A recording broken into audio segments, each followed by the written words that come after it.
Já, ég komið sæl. Þá ætlum við að kíkja aðeins á fyrirbæri talnalína og hvernig þær eru notaðar. Ég hafði örugglega kynnst þeim eitthvað áður, en þá getið ég litið á þetta sem smá upprifjun.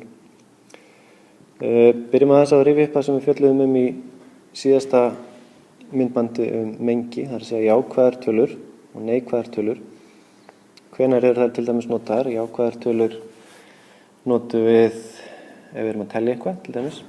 Og þær eru þessar tölur hér, eins og 1 og 2 og 3 og svo framvegis. Og síðan eru það neikvæðu tölurnar. Og hvenær eru þær notaðar? Þær eru til dæmis notaðar ef við erum með hitastig, það getur verið 3 stiga frost hjá okkur, eitthvað svoleiðis.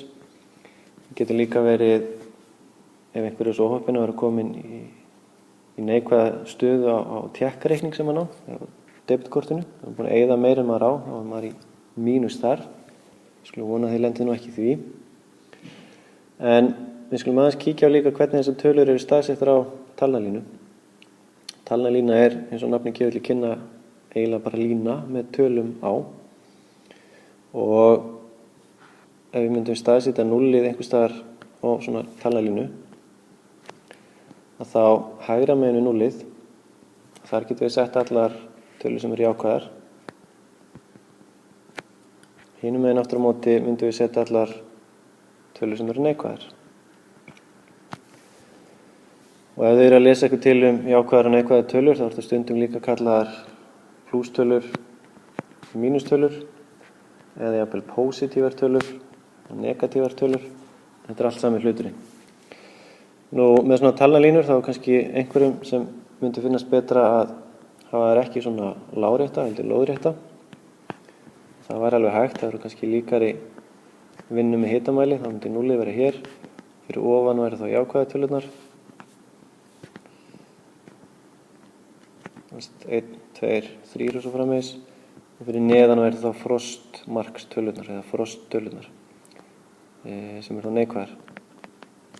Eins og til dæmis -1, -2 og koll af kolli.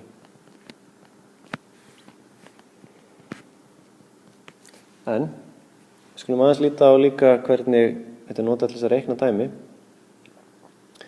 Og við byrjum bara á að skoða einföld dæmi eins og koma hérna fram. Annars var A-liðurinn 4 - 2.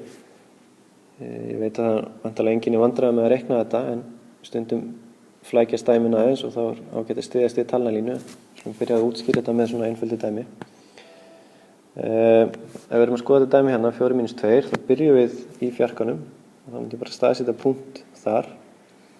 Og þegar við notum síðan talnalínuna til þess að reikna, þá er alltaf þannig að þegar við drögum frá, þá er að fara í þessa átt á talnalínunni, til vinstri. Ef við erum að leggja við, þá förum við til hægri á talnalínunni. Þannig að 4 - 2, við byrjum með 4, -2 þegar ég fer þá 2 skref tilbaka og enda í 2, sem því að svara í þessari einföldu spurningu er að sjálfsögðu 2. Við skoðum hitt dæmið sem er svo sem ekkert mikið flóknara, það er bara fleiri tölur og farið í báðar áttir. 3 + 2 - 7, þannig að B-liðurinn. Og þá myndum við byrja í þristinum. Síðan kemur +2, það þýðir það að fara 2 hopp til hægri. Við erum þá komin í 5 sem glemdist að merkja inn á talnalínuna. Og síðan held ég áfram frá 5-unni. Þess að ég var komin hingað, ég var búin að gera 3 + 2 og nú þarf ég að fara 7 skref tilbaka. Þá þarf ég að fara hérna 1, 2, 3, 4, 5, 6, 7 og það gefur mér að svari við þessari einföldu spurningu er þá -2, þar sem ég endaði. Þetta er vonandi ekki flókið og heldur ekki þetta hér, en ég vil bara sýna ykkur að með svona talnalínur er hægt að nota nánast hvaða kvarða sem er.